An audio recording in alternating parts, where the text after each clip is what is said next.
नमस्कार, DD news पर आप सभी दर्शकों का स्वागत है। आप देख रहे हैं हमारा सांकेतिक समाचार। मैं हूं साइमा खान और मेरे साथ हैं मेरी सहयोगी दीपाली। नजर डाल लेते हैं हेडलाइंस पर। नीट पेपर लीक पर सुप्रीम कोर्ट ने जवाबदेही पर दिया जोर। सरकार ने कहा कि प्रधानमंत्री व्यक्तिगत रूप से स्थिति की कर रहे हैं निगरानी।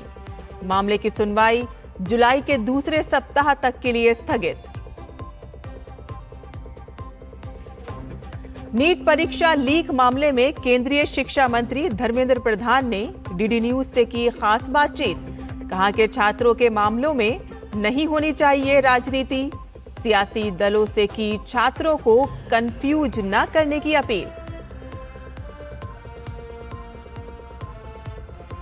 पश्चिम एशिया में तनावपूर्ण हालात के बीच देश में हालात सामान्य। देश में ईंधन की पर्याप्त मात्रा। सरकार ने दी जानकारी। पेट्रोल, डीजल और एलपीजी का पर्याप्त स्टॉक मौजूद। कालाबाजारी पर सख्त कार्रवाई का आदेश।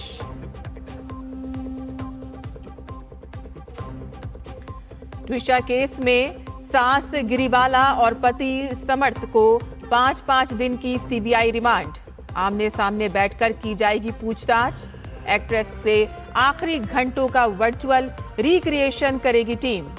2 जून को खत्म होगी रिमांड।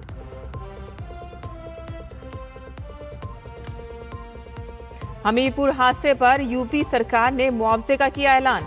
मृतकों के परिजनों को 5-5 लाख की आर्थिक सहायता, जबकि घायलों को 50-50 हजार की मदद। आंधी तूफान में ढह गया था निर्माणाधीन पुल।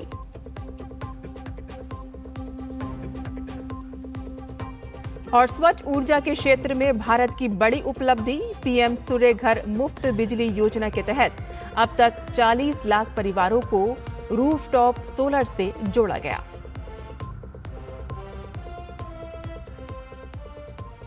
और अब समाचार विस्तार से। नीट पेपर लीक मामले पर सुप्रीम कोर्ट में सुनवाई हुई। सुनवाई के दौरान सुप्रीम कोर्ट ने कड़ी टिप्पणी करते हुए कहा कि जब तक जिम्मेदारी तय नहीं होगी तब तक सच्चाई सामने नहीं आएगी। अदालत ने इसे बेहद संवेदनशील मामला बताते हुए कहा कि युवाओं के भविष्य से जुड़े ऐसे मामलों में स्थानों को जवाबदेह होना होगा। सुनवाई के दौरान सॉलिसिटर जनरल ने कहा कि सरकार इस मुद्दे को लेकर पूरी तरह से सजग है और 21 तारीख को होने वाली नीट परीक्षा के लिए कई महत्वपूर्ण कदम उठाए गए हैं। हालांकि सुरक्षा कारणों से इन उपायों को फिलहाल सार्वजनिक नहीं किया जा सकता। उन्होंने ये भी बताया कि प्रधानमंत्री स्वयं इस मामले की निगरानी कर रहे हैं। कोर्ट ने कहा कि राष्ट्रीय परीक्षा एजेंसी यानी कि एनटीए को अन्य संस्थाओं से सीखने की जरूरत है। अदालत ने टिप्पणी की कि यूपीएससी में कभी ऐसी स्थिति नहीं बनी। जस्टिस नरसिम्हन ने कहा कि संस्थानों में इंस्टीट्यूशनल कंटिन्यूटी की कमी है और ये एक बड़ी समस्या है और सक्षम अधिकारियों के जाने के साथ उनका अनुभव भी संस्थान से चला जाता है। सुप्रीम कोर्ट ने कहा कि युवाओं को निराश नहीं किया जाना चाहिए और वर्षों की मेहनत के बाद पेपर लीक जैसी घटनाएं छात्रों को गहरा मानसिक आघात पहुंचाती हैं। मामले की अगली सुनवाई जुलाई के दूसरे सप्ताह में होगी और इससे पहले केंद्र सरकार को अपना हलफनामा दाखिल करना होगा। वहीं डीडी न्यूज पर केंद्रीय शिक्षा मंत्री धर्मेंद्र प्रधान की खास बातचीत। शिक्षा मंत्री ने दिया छात्रों के हर सवाल का जवाब और कहा कि अफवाहों पर ध्यान ना दें और कहा कि जो हुआ वो दुर्भाग्यपूर्ण था। छात्रों को आश्वस्त करना चाहते हैं कि जो गलती हुई है, हमारी ट्रस्ट को ब्रीच किया गया है। जो रक्षक था वही भक्षक हुआ। जो शिक्षक को हमने जिम्मेवारी दिया था क्वेश्चन बनाने के लिए, उन्होंने ही कॉम्प्रोमाइज हुआ है। उन्हीं के कारण ये अव्यवस्था शुरू हुई है। हमने एक कठोर निर्णय किया कि हमने एक भी सही विद्यार्थी के हक को परीक्षा माफियाओं के हाथ में सौंपना नहीं चाहते थे, उनके षड्यंत्र की शिकार नहीं होना चाहते थे। हमने इसीलिए गुणवत्ता और पारदर्शिता के लिए, क्वालिटी और ट्रांसपेरेंसी के लिए हमने कठोर निर्णय लिया है। हम बच्चों की मानसिक स्थिति को सम्मान करते हैं, उनको संभालना चाहते हैं और हमको एक एरर फ्री एग्जामिनेशन देने का पूरा हमारी प्रयास है। केंद्रीय शिक्षा मंत्री ने कहा कि नीट यूजी की पुनर्परीक्षा को लेकर पुख्ता तैयारी की जा रही है। माननीय प्रधानमंत्री जी से लेके नीचे इकाई तक हम सब लोग एकजुट होकर हमारी एक डेमोक्रेसी में accountability is Paramount, accountability is उत्तरदायित्व तो सर्वोपरि है। लेकिन परीक्षा प्रोसेस को फिर एक बार रीट्रैक में लाने के लिए प्रश्न पत्र की तैयारी, छपाई, उसको सुचारू रूप पे परीक्षा केंद्र तक पहुंचाना, परीक्षा सुचारू रूप पे हो जाना, फिर उसको प्रश्न पत्र को लौटा के दिल्ली तक ले आना, ये जो पूरा चेन ऑफ कमांड है, ये एक रोबस्ट स्ट्रक्चर कमांड है। इसमें कोई भी ब्रीच हो, ये कॉम्प्रोमाइज ना हो, इसके हमारी दायित्व बनती है। और केंद्रीय शिक्षा मंत्री ने कहा कि नीट यूजी के पेपर को सुरक्षित तरीके से परीक्षा केंद्रों तक पहुंचाने के लिए वायु सेना का सहयोग भी लिया जाएगा। हमने कल रक्षा मंत्री जी को मिलकर हम और हमारे सहयोगी जो इस काम को पोस्टल डिपार्टमेंट इस कोरियर की काम को करता है, रक्षा मंत्री जी के साथ हम दोनों गए थे, ज्योतिरादित्य जी और हम, कि इस बार की जो ट्रांसपोर्टेशन की दायित्व एयरफोर्स करना चाहिए। ये होता था नॉर्मल रूट में, कहीं जगह पे नॉर्मल एविएशन पे होता था, एविएशन रूट पे होता था, कई जगह पे बाय ऑन रोड होता था। हमें संभावनाओं को, चैलेंज की संभावनाओं को, कॉम्प्रोमाइज़ की संभावनाओं को मिनिमाइज करने के लिए, जीरो करने के लिए हमने एयरफोर्स की मदद ली। एयरफोर्स की एक हमारे देश में एक बड़ा ताकत रखता है। पश्चिम एशिया संकट के बीच केंद्र सरकार ने एक बार फिर से साफ किया है कि देश में पेट्रोल और डीजल की कोई कमी नहीं है। इंटर मिनिस्ट्रियल प्रेस कॉन्फ्रेंस में सरकार ने बताया कि देश में एलपीजी का प्रोडक्शन ऑल टाइम हाई पर है। सरकार का कहना है कि ईरान युद्ध के हालात पर सरकार पूरी तरह से नजर बनाए हुए है। हमारे यहाँ पर पेट्रोल और डीजल और एलपीजी के सफिशिएंट स्टॉक है। LPG production all time high है, लगभग 92 टीएमटी पर डे। अगर आंकड़ा मैं आपको बताऊं तो लगभग 150 जिले ऐसे हैं जहां पर पेट्रोल में 30% से ज़्यादा की ग्रोथ देखी जा रही है, और लगभग 14 ऐसे जिले हैं जहां पर पेट्रोल में 100% से ज़्यादा ग्रोथ है। इसी तरह डीजल के संबंध में 156 जिले ऐसे हैं जहां पर 30% से ज़्यादा ग्रोथ है, और 6 जिलों में लगभग 100% से ज़्यादा ग्रोथ है। प्राइवेट ऑयल मार्केटिंग कंपनी की सेल में लगभग 38% की गिरावट है डीजल के संबंध में मैं बता रही हूँ। और इसी तरह ऑयल मार्केटिंग कंपनीज के भी बल्क डीजल सेल में लगभग 29% की गिरावट देखी जा रही है। गवर्नमेंट सिचुएशन को रिव्यू कर रही है। और सरकार ने देश भर में इंडस्ट्रियल एसोसिएशन ने उद्योगों और बल्क उपभोक्ताओं से पैनिक बाइंग और अनावश्यक स्टॉकिंग से बचने की अपील की है। तो वहीं एलपीजी और पेट्रोल डीजल की कालाबाजारी रोकने के लिए कार्रवाई तेज कर दी गई है। पिछले 4 दिनों में एलपीजी से जुड़े 6500 छापे मारे गए हैं, जिसमें 5 एफआईआर दर्ज हुई हैं और 2 लोगों को गिरफ्तार किया गया है। इंडस्ट्रियल एसोसिएशंस के द्वारा सभी इंडस्ट्रियल और बल्क कंज्यूमर से ये अपील की जाती है कि वो पैनिक बाइंग ना करें और अननेसेसरी स्टॉकिंग ना करें, और जो उनके ऑथराइज्ड प्रोक्योरमेंट चैनल्स हैं उनके द्वारा ही प्रोक्योर करें। एनफोर्समेंट एक्शन स्टेट्स और ऑयल मार्केटिंग कंपनीज के द्वारा चालू है। एलपीजी के संबंध में पिछले 4 दिन में 6500 रेड हुई हैं, 5 एफआईआर रजिस्टर की गई हैं और 2 व्यक्तियों को अरेस्ट किया गया है। रिटेल आउटलेट्स पर पिछले 2 दिन में लगभग 900 रेड्स हैं और 417 litre petrol, 75,715 litre diesel seize किया गया है। 12 एफआईआर बुक की गई हैं और 15 लोगों को अरेस्ट भी किया गया है। और यहाँ रुकते हैं एक छोटे से ब्रेक के लिए, हम जल्द हाजिर होंगे। आप देखते रहिए डीडी न्यूज।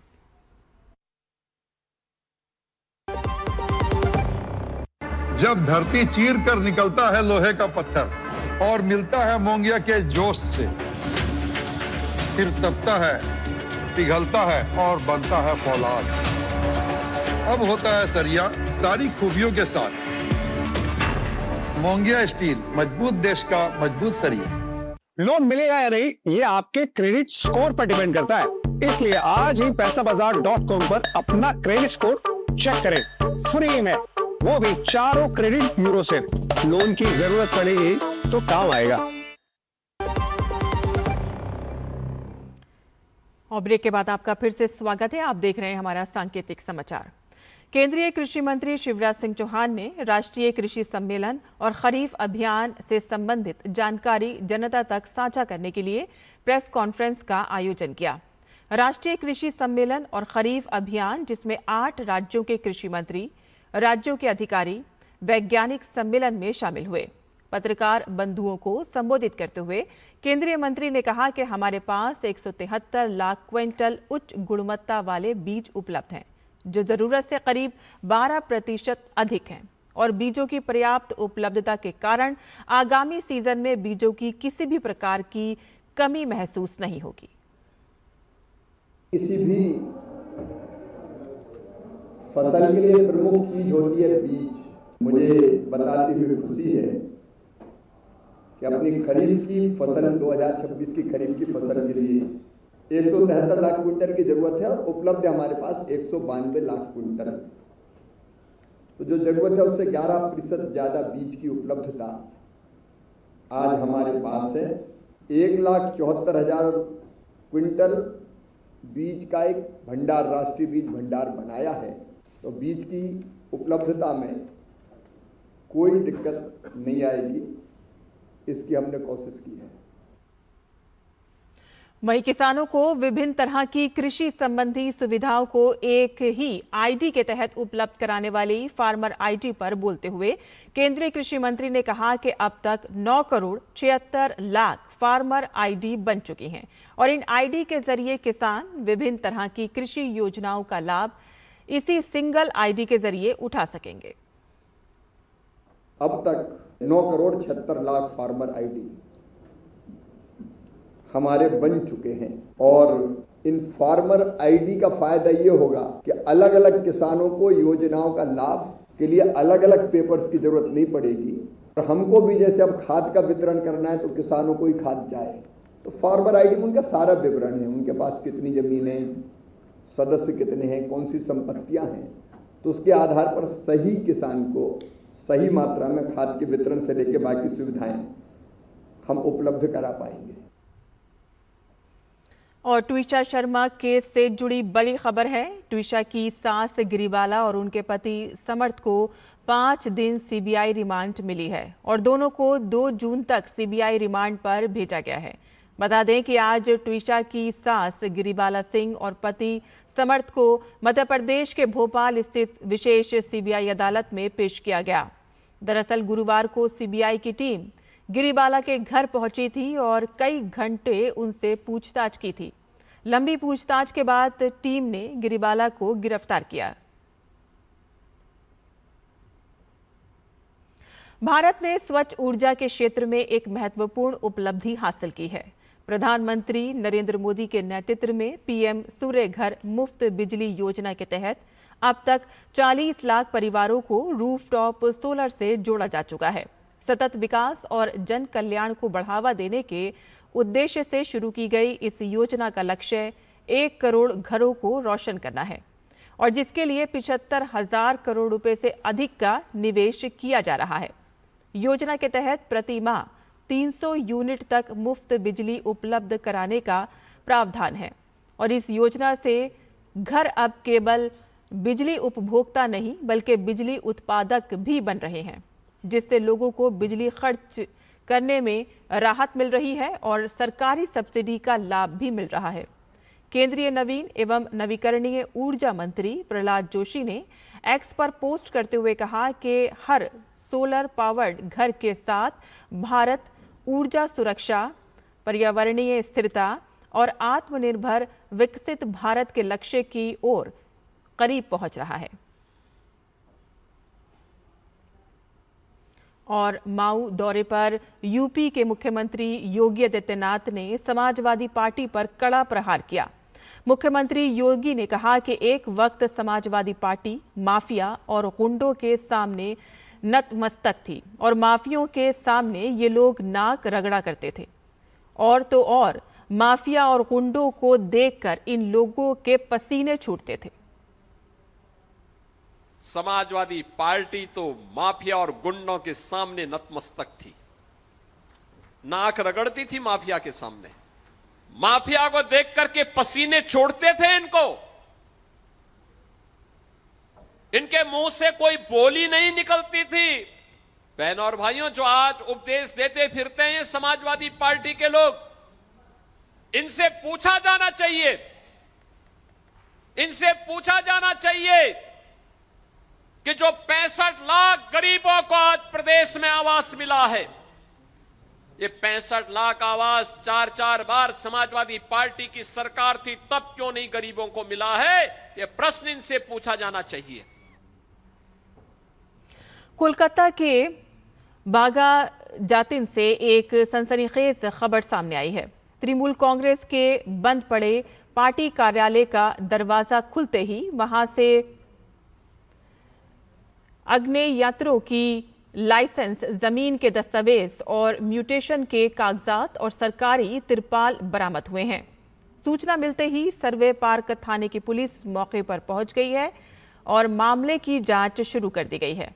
बता दें कि 2018 में कोलकाता नगर निगम के 109 नंबर वार्ड में सीपीएम के पार्टी कार्यालय पर रातों रात तृणमूल ने कब्जा कर लिया था और बाद में बीजेपी के सत्ता में आने पर सीपीएम को उनका कार्यालय वापस मिला था।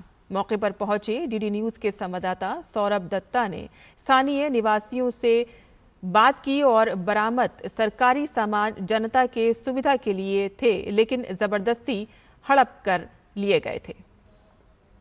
हम भी देख रहे हैं, ताला खोलकर देख रहे हैं सब, मैंने तान के जना बारिश होता जब जो जिनिस आसबाब पत्र रहता था वो अभी निकल बाहर आया। हम तो देख कर अवाक हो गया। सरकार के आदमी पब्लिक को नहीं दिया, सब एक साथ रखा था। हाँ। और फायर आर्म्स का कागज भी मिला, सब मिला है, म्यूटेशन का कुछ है, ऐसा सामान सब कुछ मिला है। क्या मिला इस पार्टी ऑफिस से? अभी तो बहुत कुछ मिला है, जो नहीं मिलना चाहिए वो सब चीज उसमें मिला है। तो अभी तो पता नहीं, अभी तो पुलिस ने ताला चाबी लगा दिया, जो पुलिस अभी तदंत तो करेगा। जो मिले पार्टी ऑफिस के भीतर जमीन के कागजात, म्यूटेशन के कागजात, फायर आर्म्स का लाइसेंस का कागजात, इन सब का क्या काम एक पार्टी ऑफिस में? ये सब तो हम लोग मालूम नहीं है, जो लोग रखा वो लोग को मालूम है। तो ये जैसे सीपीएम का पार्टी ऑफिस था, वो लोग आने के बाद ये दखल कर लिया। फिर अभी बीजेपी आया तो वो लोग बोला, सीपीएम लोग बोला तो ये हम लोग का था तो हम लोग को दे दो, तो बीजेपी लोग को दे दिया। बोला तुम लोग का पार्टी ऑफिस था, तुम लोग ले लो, तो लोग को दे दिया। तो लेने के बाद तब तो खोला नहीं था, क्या है नहीं है देखा नहीं था। तो अभी जब ताला खोला है तो आप लोग के सामने है, जो भी है तो आप लोग के सामने है। कहने को पार्टी ऑफिस, लेकिन उसी पार्टी ऑफिस से निकल रहे हैं आधार, जमीन, यहाँ तक के फायर आर्म्स का दस्तावेज।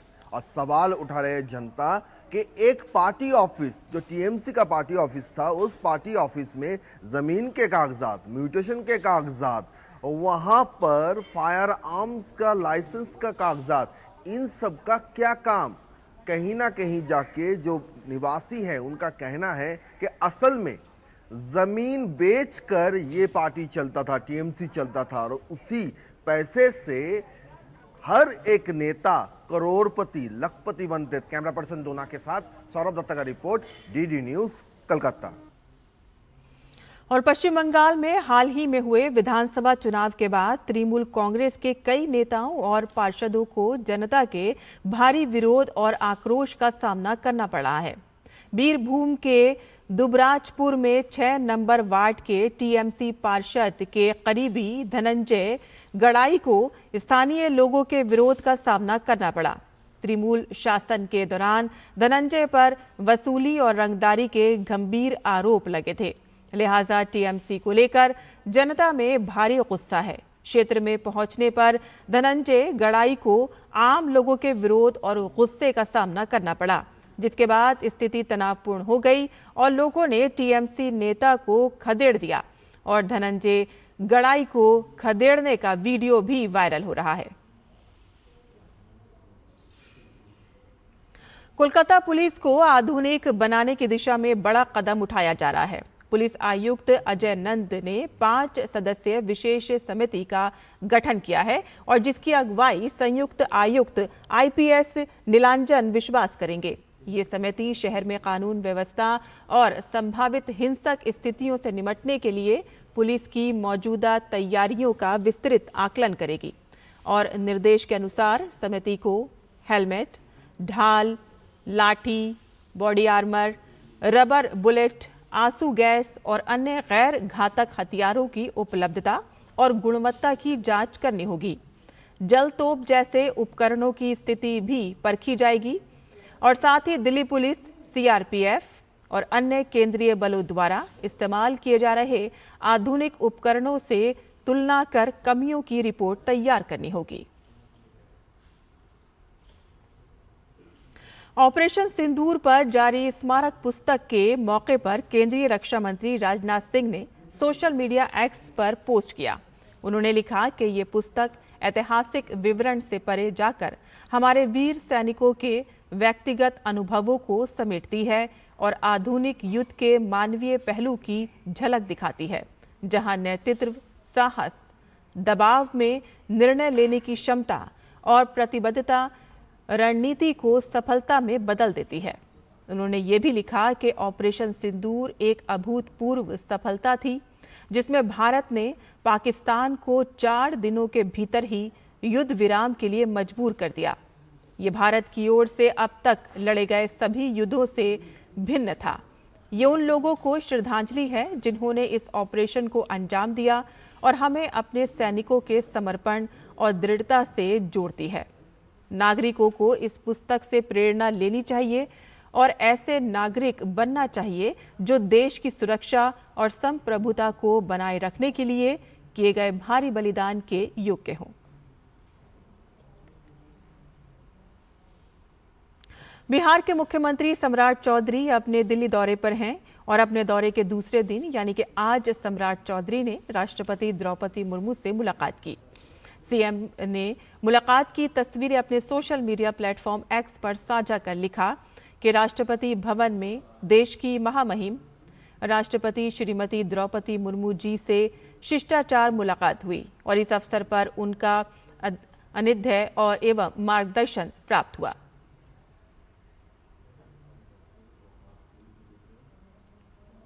वहीं राष्ट्रपति से मुलाकात से पहले सीएम सम्राट चौधरी ने केंद्रीय कृषि मंत्री शिवराज सिंह चौहान से भी मुलाकात की थी और इस दौरान बिहार में किसानों के सशक्तिकरण तथा कृषि क्षेत्र से संबंधित विषयों पर चर्चा हुई।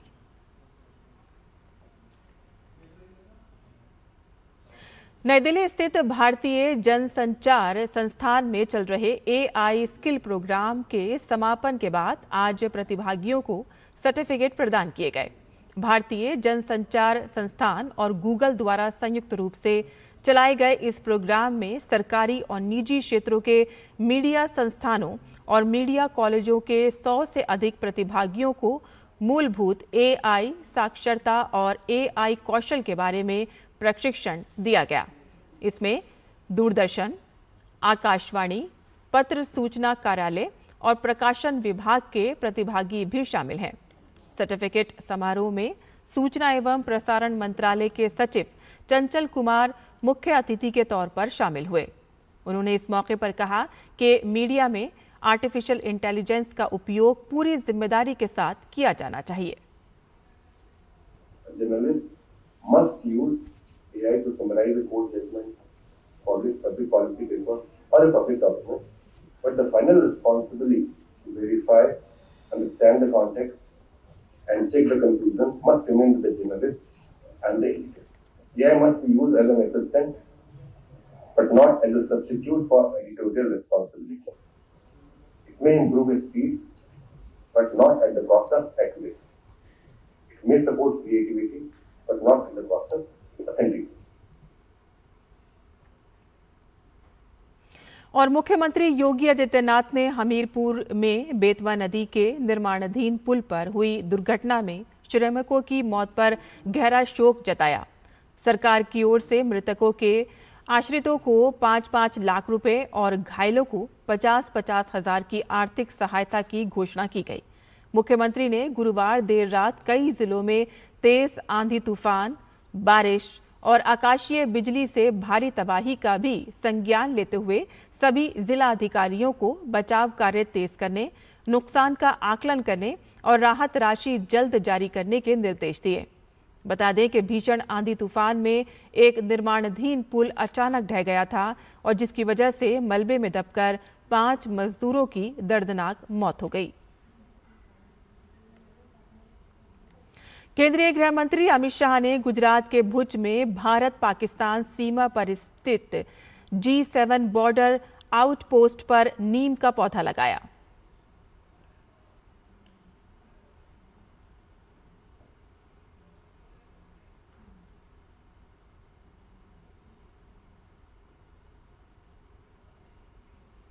और केंद्रीय गृह मंत्री अमित शाह गुजरात के भुज में भारत पाकिस्तान सीमा पर स्थित G7 बॉर्डर आउटपोस्ट पर BSF के वीर जवानों के साथ हाई टी में भी शामिल हुए। और इसी के साथ ही हमारा ये सांकेतिक समाचार यहीं खत्म होता है। मुझे और मेरी सहयोगी दीपाली को अनुमति दें, लेकिन आप देखते रहिए DD न्यूज़। नमस्कार।